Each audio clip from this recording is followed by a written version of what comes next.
আজকে বেশ সকাল সকাল ঘুম থেকে উঠে পড়েছিলাম। তারপরে সবাইকে ব্রেকফাস্ট দিয়ে একবারে ঘরের কাজকর্ম সেরে স্নান করে নিয়েছি। এখন ছোটু আর দিদি মিলে সমস্ত কাজ করছে, আর সেই সুযোগে আমি একটু মায়ের সাথে গল্প করে নিলাম। তারপরে ওরা চলে যাওয়ার পরে আমি এখন কিচেনে এসেছি লাঞ্চ রেডি করতে। আজ তো মঙ্গলবার, তাই আমরা কিন্তু আজকে পুরোটাই ভেজ খাই। গতকাল রাতে তোমাদের দাদার আবার ফুলকপি আলুর তরকারি দিয়ে লুচি খেতে ভীষণ মন করছিল। আমি তখন তোমাদের দাদাকে বললাম, আজকে এটা রান্না না করে বরং কাল এটা রান্না করি, তবে তুমি রাত্রিবেলা ফুলকপি আলুর তরকারি দিয়ে লুচিও খেতে পারবে, আবার সকালবেলাটাও হয়ে যাবে। আজকে রান্না করছি ভেন্ডি পোস্ত, ফুলকপি আলু আর কড়াইশুঁটি দিয়ে একটা রান্না, আর একটু কুমড়ো ছিল ঘরে, সেটাই একটু ভেজে নিচ্ছি। জানো, আজকে না সকালে ব্রেকফাস্ট বানানোর সেরকম আমার কোনো তাড়া ছিল না। গতকালই আমাদের একজন স্টাফের বার্থডে গেছে, আমি ওর জন্যই একটু পায়েস বানিয়েছিলাম।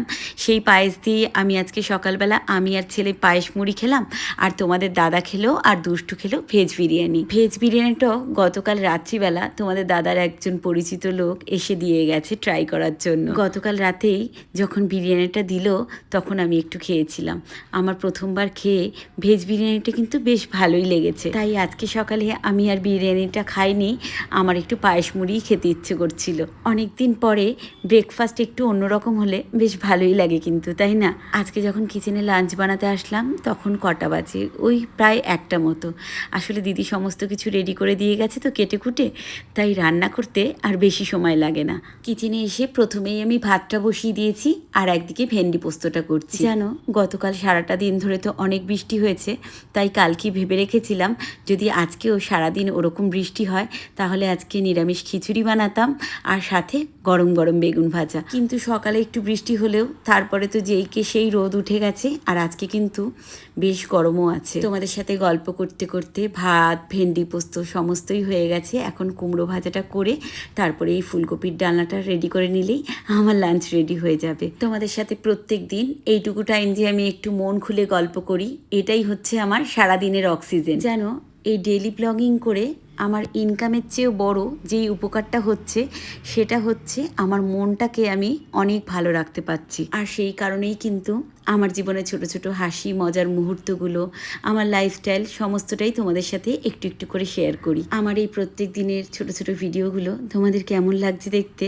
অবশ্যই কিন্তু কমেন্টসে জানিও, তাহলে আমি আরও উৎসাহ পাবো আরও ভিডিও বানানো। আজকে এই ফুলকপি আলুর ডালনাতে যেই কড়াইশুঁটিটা আমি ইউজ করলাম সেটা কিন্তু আমি গত বছরই কড়াইশুঁটিটা ফ্রোজেন করে রেখেছিলাম, সেটাই অল্প অল্প করে ইউজ করছি। পুজো গেলেই মোটামুটি শীত চলে আসে, আর আমার কড়াইশুঁটি কিন্তু এখনও স্টকে প্রচুর আছে, এটা বোধহয় শীতের আগে শেষও করতে পারবো না। যাই হোক, ফুলকপি আলুর ডালনাটা তো তোমাদের সাথে গল্প করতে করতে রান্না করে নিলাম। শুধু নামানোর আগে একটু গরম মশলা, ঘি আর উপর থেকে একটু ধনেপাতা ছিটিয়ে দিলাম। এরকমভাবে কিন্তু তোমরাও ট্রাই করতে পারো, ভীষণ ভালো লাগবে খেতে। আর ভেন্ডি পোস্তটার মধ্যে উপর থেকে নামানোর সময় একটু সর্ষের তেল ছড়িয়ে দিয়েছিলাম। তোমাদের দাদাকে তো একদিকে খেতে দিয়েছি, এদিকে তোজোকে আজকে না খাওয়ার জন্য একটুও ডাকতে হয়নি, ও একা একাই চলে এসছে খেতে।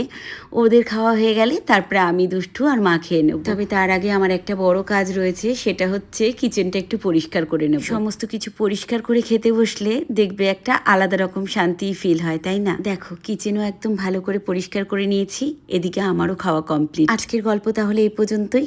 তোমরাও খুব ভালো থেকো। তোমাদের সাথে আবার দেখা হচ্ছে আমার জীবনের নতুন আর একটা গল্পের সাথে।